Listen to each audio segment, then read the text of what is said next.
Domjur rail স্টেশনের কাছে সরস্বতী নদীর উপরে ফেলা হচ্ছে আবর্জনা, দূষিত হচ্ছে নদীর জল, সংক্রমণ ছড়ানোর আশঙ্কায় স্থানীয় বাসিন্দারা। মনসামঙ্গল কাব্যখ্যাত সরস্বতী নদীর এই বেহাল দশার জন্য প্রশাসনের নজরদারির অভাবকে দায়ী করেছে এলাকার মানুষ। স্থানীয় বাসিন্দাদের অভিযোগ, এই এলাকায় একের পর এক গর্জে উঠেছে বহুতল আবাসন এবং রিটেল।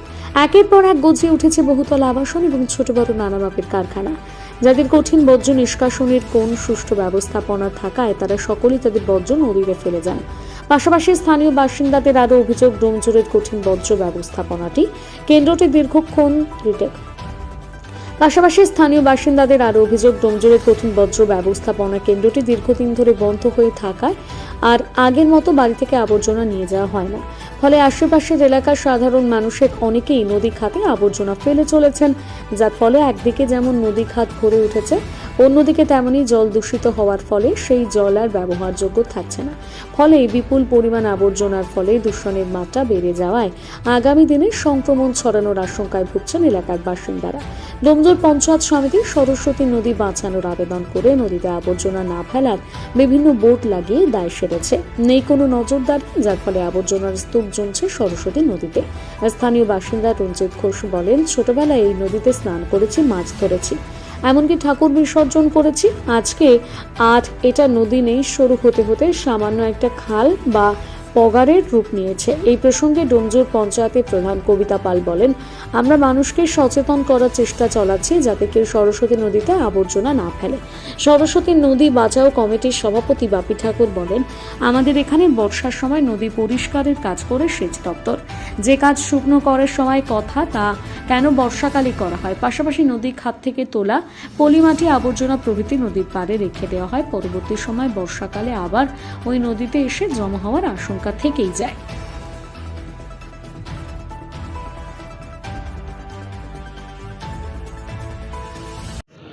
ও তো এখানে তো নদী সাফ করবার পয়সা আসে, এখানে নেতারা খেয়ে ফেলে। কোনো সময় 5 বছর ছাড় 6 বছর ছাড়া হয়তো একদিন একটুখানি করালো, কইরে দেখো দেখতে দিল, দেখো করছি, হ্যাঁ। তারপরে যখন আবার দ্বিতীয়বার পয়সা আসে, শুধু নদী কেন, রাস্তাঘাট সব কিছুতেই এখানে কোনো কিছু মানে কাজ কিছু হচ্ছে না। নদীর উপরে বিভিন্ন বর্জ্য ফেলে অর্ধেক তো পাবলিকে ফেলে দিচ্ছে, তারপরে তোমার নেতারাই বলছে সব কাজেরা গিয়ে এতে ফেলে দাও নদীতে। হ্যাঁ, আপনি কি চান? আমি চাই নদীটা পরিষ্কার হোক। পরিষ্কার হলে সবাই ভালো, জনসাধারণ ভালো, ওই থেকে মাছ সবই আসছে, মানুষের বিমারি ফেলাচ্ছে।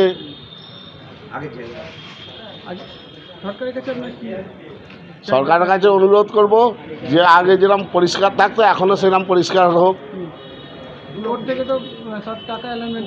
ও অ্যালার্টমেন্ট করলে কি হবে? অ্যালার্টমেন্ট থাকে, সব অর্ধেক পয়সা খেয়ে বসে যায়। অ্যালার্টমেন্ট থাকলে তো হবে না, সব খেয়ে বসে যাচ্ছে অর্ধেক নেতারা। এখানে সব এখন মানে এই যে আছে, সরকার আছে, এই সরকারে সব কিছু সম্ভব, কোনো কিছু অসম্ভব নেই। যেটা হবার নেই সেটাও হবে।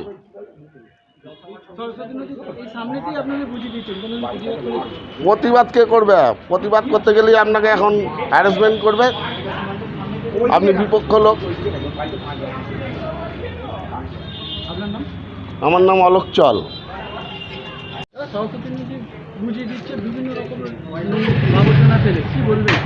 এখন বলার আর কিছু নেই। চতুর্দিকে সমিতি থেকে খরচা করে বোর্ড টাঙিয়েছে, সরস্বতী নদী আমরা পরিষ্কার করব। আর ডোমজুর পঞ্চায়েতের ঠিক 50 ফুট ভেতরে আপনি দেখুন, চলুন, আমি আপনাকে দেখিয়ে দেব যে অ্যাসিড জল পড়ছে, শুধু মাসোয়ারার ভিত্তিতে অ্যাসিড জল পড়ছে। আর চতুর্দিকে যেখানে বোর্ড লাগানো আছে, ঠিক বোর্ডের গা থেকেই আপনার এ করা আছে, বোর্ডের গা থেকেই মানে ফেলার জায়গা করা আছে, মানে নোংরা ফেলার জায়গা। কিছু বলার নেই এদের, সব জায়গা নোংরা করেছে। আর এইটুকু সরস্বতী নদীটা কেন বাকি রাখবে? বুঝে গেলে তো প্ল্যাট করে বিক্রি করতে পারবে না।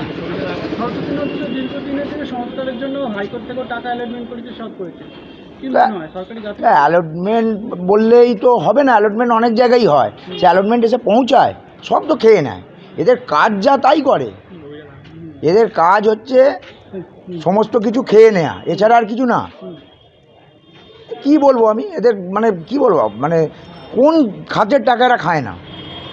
গ্রামবাসী হিসেবে তো আপনি দীর্ঘদিন ধরে দেখে আসছেন এটা। আরে দেখে আসবেন, আমি ছোটোবেলা থেকে ওখানে একটা ঘাট ছিল, আপনি রেল ব্রিজের গায়ে যে এটা ছিল ওখানটা ঘাট ছিল একটা, সেই ঘাটে আমরা ঠাকুর বিসর্জন করতাম। আমরা করেছি ছোটোবেলায়, সরস্বতী ঠাকুর বিসর্জন করেছি, লক্ষ্মী ঠাকুর করেছি, বড়দের সঙ্গে দুর্গাপুজো বিসর্জনে গেছি, সেখানে করেছি। আর কিছু নেই, ঘাটও নেই, কিছু নেই, শুধুমাত্র নোংরা ফেলা। মানে ব্যবস্থা করে দিয়েছে, আর নোংরা ফেলার কোনো জায়গাই রাখেনি, সব ঘাট করে দিয়েছে সরস্বতী নদীকে ভাগ করে দিয়েছে। সব। ওরা চাইছে এটাই আমাদের ঘাটের জায়গা, আর কি করবেন, সরস্বতী নদীটাকে ভ্যাট হিসাবে ভ্যাট হিসেবে ব্যবহার করছে, আর কিছু করার নেই তো। সমস্ত বলছি তো, সমস্ত জায়গায় দুর্নীতি, কোথাও বাকি নেই। এটা কেন বাকি রাখবে? বুঝে গেলে ওরা ফ্ল্যাট করতে পারবে, দুটো পয়সার মুখ দেখবে, এছাড়া আর কি। গ্রামবাসী হিসেবে আপনার কি গ্রামবাসী হিসেবে চোখের জল আসে ওই রাস্তা দিয়ে যখন যাই, ওটা যখন দেখি না, যে চোখের জল আসে, যে এই ঝড়ে আমরা চান করেছি, মাছ ধরেছি, সমস্ত কিছু করেছি, আজ কিছু নেই। নৌকো চলতো, কিছু নেই। আপনি পাবলিককে জিজ্ঞেস করুন, পাবলিক বলবে, আমি বলছি না। আপনি নিজে দেখে যান না, আমি তো মিথ্যে কথা বলতে পারি। আর ওখানে কিছু পঞ্চায়েত সমিতি খরচা করে 10 টাকা খরচা করে 10,000 টাকা লিখবে, কিছু বোর্ড করে টাঙিয়ে দিয়েছে যে এখানে নোংরা ফেলবে না। নোংরা দেখার দায়িত্ব কাদের? প্রশাসনিক দপ্তরে। বিডিও, পঞ্চায়েত সমিতি, পঞ্চায়েত, এরা কী করছে? শুধু বগড়া করছে, খাও খাও খাও, এছাড়া ওদের কিছু নেই। সাধারণ পাবলিক হিসেবে ডোমজুড়ের লোকেদের সত্যি কথা বলছি, কী সমস্যা। আপনি দেখুন রাস্তার ওপর নতুন নতুন বিল্ডিংগুলো হয়েছে, 1 ফুটে ছাড়েনি, পঞ্চায়েতকে কিছু পয়সা দিয়েছে। আমরা সকালবেলা যখন বাজার যাই, যেটা 5 মিনিটের রাস্তা ছিল, সেটা 2 ঘন্টা লাগে। আমরা এদিক দিয়ে যেতে পারি না, আমাদের ভিতর দিয়ে রাস্তা করে ছোট ছোট রাস্তা দিয়ে যেতে হয়, গলি দিয়ে। কি করব, 2 ঘন্টা লাগবে। আর সমস্ত কিছু, সমস্ত জায়গায় ওরা পয়সা খাচ্ছে, আর কোনো কাজ নেই, সরস্বতী নদীকে কোনো ডেভেলপ করার কিচ্ছু চিন্তাভাবনা নেই, কিচ্ছু চিন্তাভাবনা নেই। বছরে একবার এত খাল হয়ে গেছে, এত নদী নেই। আপনি কেন নদী বলছেন? সরস্বতী পগার করে দিয়েছে ওরা, যত ফ্ল্যাট করেছে, আর তার নোংরাগুলো, ক্যাচরাগুলো ওখানে এসে ফেলছে, কোনো ব্যবস্থা নেই। কী বলবো? আপনার নাম? রঞ্জিত ঘোষ। আমি গ্রামবাসীবৃন্দ, সবথেকে বড় ব্যাপার সরস্বতী নদীর তটতলেই আমার বাড়ি। ছোটোবেলা থেকে আমি সরস্বতী নদীর তীরে খেলাধুলা সব কিছু করেছি।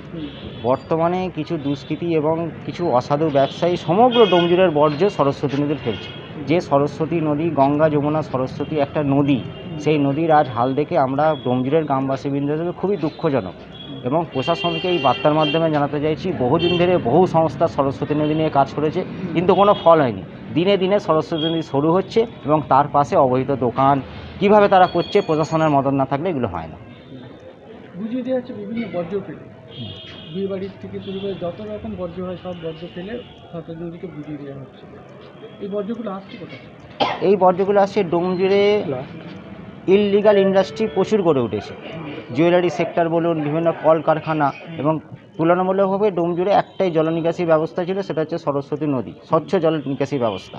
কিন্তু সেই যে বর্জ্যগুলো কোনো একটা জায়গায় ফেলে দেওয়া হচ্ছে, সেই জায়গায় জলস্রোত কমে যাচ্ছে, এবং এত খাবার দাবারের দোকান, এত ইন্ডাস্ট্রি, এত জুয়েলারি সেক্টর, এত হোটেল, সমগ্র নোংরা কিন্তু সরস্বতী নদীতে পড়ছে। আর আপনারা জানেন, বিগত কয়েক মাস যাবৎ বহু গ্রামবাসীবৃন্দ আমাদের কাছে অভিযোগ করেছে, আমিও দেখছি, যে স্বচ্ছ ভারত অভিযানের অধীনে যে ময়লা ফেলার যে গাড়ি আসতো, সেটাও কিন্তু 6-7 মাস ধরে বন্ধ আছে। সেই সব নোংরা, বাড়ির নোংরাগুলো সরস্বতী নদীতে পড়ছে। আমার নাম সুরজিৎ মণ্ডল, ডোমজুড়। নমস্কার, আমি কবিতা পাল। কারণ এই যে সরস্বতী খালটাতে নোংরা বর্জ্য পদার্থ যেসব ফেলছে সমস্ত চারিদিক থেকে আমরা সমস্ত দেখছি, বা সমস্ত আমাদের পাশাপাশি যে সদস্যরা আছেন, বা সমস্ত চারিদিক থেকে যারা সমস্ত দিক থেকে আমাদের লক্ষ্য রক্ষণাবেক্ষণ করেন, তাদের সহযোগিতা আমাদের পাই, বা সমস্ত তাদেরকে বলা হচ্ছে যে পরিষ্কার পরিচ্ছন্ন রাখার জন্য যারা ফেলছে তাদেরকে অ্যাভয়েড করুন এবং সচেতন করুন, যাতে পরিষ্কার পরিচ্ছন্ন থাকলে আমরা নিজেরা ভালো থাকবো, অপরকে ভালো রাখতে পারবো, এবং পরিষ্কার পরিচ্ছন্ন থাকলে সকলেই ভালো থাকবে। ডেঙ্গু হবে, কোনো কিছু দিক থেকে রোগ হবে, সমস্ত দিক থেকে কিন্তু আমরা ভালো থাকার চেষ্টা করবো, অপরকে সাহায্য করার চেষ্টা করব। আমরা চেষ্টা চালাবো পরিষ্কার পরিচ্ছন্ন রাখার, এবং যে বুঝিয়ে ফেলা হচ্ছে সেটার দিক থেকেও দেখব, যে বুঝিয়ে যেন না ফেলে। সমস্ত আমাদের সবাইকেই আমরা সুযোগ দেব যে বলার, যে সচেতন করুন, যাতে না বুঝিয়ে ফেলা হয়, যাতে জলটা আমাদের কোথায় যাবে সেই ড্রেন মাফিক যে জলটা যাবে সেই জলটা যদি না যেতে পারে তাহলে আমাদের সমস্ত বাড়ির ভিতরেই জলটা আসবে। তাতে আমরা পরিষ্কার পরিচ্ছন্ন রাখবো আর দূরীকরণ করার চেষ্টা করব বা দূষিত মুক্ত করার চেষ্টা করব। ওর ভিতরে যে নোংরাগুলো ফেলা আছে তাগুলো একটু বলছি যে সরকারি তো ওখানে নিয়ে গিয়ে ফেলছে। হ্যাঁ, নিজে কি ফেলছে, কিন্তু সকলকে আমরা বারণ করছি, বারণ করার সত্ত্বেও সমস্ত দিক থেকে ওনারা ফেলে যাচ্ছেন। আমরা চেষ্টা চালাবো সমস্ত দিক থেকে পরিষ্কার পরিচ্ছন্ন রাখার এবং সকলকে ভালো রাখার এবং ভালো থাকার। বুঝিয়ে ফেলছে আমাদের রাজ্য সেচ দপ্তর, এই কারণে যে তারা মাটিটাকে তুলে, আপনারা লক্ষ্য করেছেন কিনা জানি না, যে তারা কাজটা কবে শুরু করলো এবছর, তারা লক্ষ লক্ষ কোটি কোটি টাকার কাজটা শুরু করলো যেদিন থেকে বর্ষা শুরু হলো, যেদিন থেকে ব্যাপক বৃষ্টি চালু হয়ে গেল, তখন তারা জলের মধ্যে ভেসে মেশিনকে জলের ওপর ভাসিয়ে তারা ওই মাটি তুলতে চালু করলো। আর সেই মাটি কোথায় রাখলো? ঠিক নদীর পাড়ে রাখলো। নদীর পাড়ে, নয় আপনার জমিতে নয় আমার জমিতে। ফলে পরিকল্পিতভাবে টাকাটা নয়ছয় করার জন্য সরস্বতী নদী কাটার নাম করে টাকাটা আত্মসাতের একটা সুযোগ করে দেওয়া হলো। এক, দুই হচ্ছে মাটিটা ফেলা হলো নদীর তীরবর্তী জায়গায়, নদীর পাড়ে নয়, নদীর গায়ে, যাতে আবার পরের বৃষ্টিতে আবার সেই মাটিটা নেমে যায়। তিন, কোর্টের অর্ডার আছে নদীর পাড়ে কোনো বেআইনি এনক্রোচ রাখা যাবে না। তার জন্য আমরা মহামান্য কলকাতা হাইকোর্টে গিয়ে মামলা করেছিলাম। সেই মামলায় আমরা সরস্বতী নদী বাঁচাও কমিটি জিতেছি এবং সেখানে রায় হয়েছিল যে নদীর পাড়ে কোনো এনক্রোচমেন্ট রাখা যাবে না। কিন্তু নদীর পাড়ে আমাদের প্রেসারে পড়ে কিছু এনক্রোচমেন্ট ভাঙা হলো, পরবর্তীকালে আবার এনক্রোচমেন্টগুলো হলো। যখন সেচ দপ্তরকে জানালাম, সেচ দপ্তর বলল যে না না না, ওরা নিজেদের জায়গায় করছে। করে এই এনক্রোচমেন্ট যারা করলো তাদের থেকে এই স্থানীয় সেচ দপ্তরের কর্মীরা তারা কিছু টাকা লেনাদেনা করে বা অন্য কোনো তারা স্বার্থসিদ্ধি করে তারা ওগুলোকে মদত দিয়ে চলে গেল। ফলে সরস্বতী নদীর জায়গায় আছে, কিন্তু সরকারের সেচ দপ্তরের অপরিকল্পনা, তাদের অবৈজ্ঞানিক পদ্ধতি এবং তাদের এই টাকা নয়ছয় করার একটা ইচ্ছা নদীটাকে শেষ করে দিচ্ছে। এই তো এটা দেখার জন্য সরস্বতী নদী বাঁচাও কমিটি, লোকাল ক্লাব, লোকাল কিছু নেই। আছে কারা? স্থানীয় প্রশাসন, আছে কারা? সেচ দপ্তর। তারা কখনো কাউকে কোনো অভিযোগ জানিয়েছে সেচ দপ্তরে? লোকাল পঞ্চায়েত আছে, পঞ্চায়েত সমিতি আছে, জেলা পরিষদ আছে, সমস্ত জায়গায় একটা করে সেচ দপ্তরের অফিস আছে। কেউ কিন্তু কোথাও কোনো অভিযোগ করেনি, অভিযোগ দেখেনি, তাদের নামে এফআইআর করেনি। আমরা এর আগে বহু থানায় অভিযোগ, সেচ দপ্তরে অভিযোগ, প্রশাসনে অভিযোগ করেছি, কিন্তু দেখি আর গ্রাহ্য করে না। দরকার নেই, একটা নদী জাতীয় সম্পদ, যা হচ্ছে হোক। আমরা গুটি কয়েক লোক, সরস্বতী নদী বাঁচাও কমিটি মানে 6টা 8টা 10টা 20টা লোক, আর নদী দখল করতে চাইছে আর নদী বোঝাতে চাইছে কত লোক? লক্ষ লক্ষ লোক। ফলে তাদের সঙ্গে আমরা পেরে উঠছি না। সেচ দপ্তর চোখ বুঝিয়ে আছে, যা হওয়ার হচ্ছে। তারা ওই যাতে আবার পরের 2-3 বছর পরে আবার টাকা আবার অ্যালট করা যায়, আবার ওইভাবে করা যায়। সবচেয়ে বড় কথা যে April, May, June, July, August, September, October, November, December থেকে শুরু করে মে মাস পর্যন্ত ড্রাই সিজন থাকে। তখন কোথাও দেখবেন না নদী বাঁধ চলছে, নদীর ওপরে নদী সংস্কার হচ্ছে, নদীর মাটি তোলা হচ্ছে, নদীর পলি তোলা হচ্ছে। কখন সেচ দপ্তর কাজ করে? যখন ভরা বর্ষা, নদীতে যখন কানায় কানায় জল, তখন বাঁধ মেরামতি শুরু হয়, তখন নদীর মাটি কাটা শুরু হয়, তখন নদীর সংস্কার শুরু হয়। আসলে এই টাকাটা, সামান্য টাকা খরচ করে বাকি টাকাটাকে আত্মসাৎ করা যাবে, এই সুযোগের জন্যই তারা, এই সুবিধে পাওয়ার জন্যই তারা নদী সংস্কার করে ভরা বর্ষায়।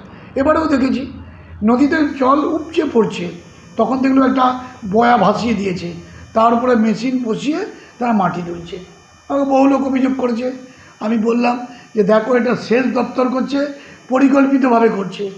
আমি তুমি এটার প্রতিবাদ করে কিচ্ছু করতে পারবো না। Thank you.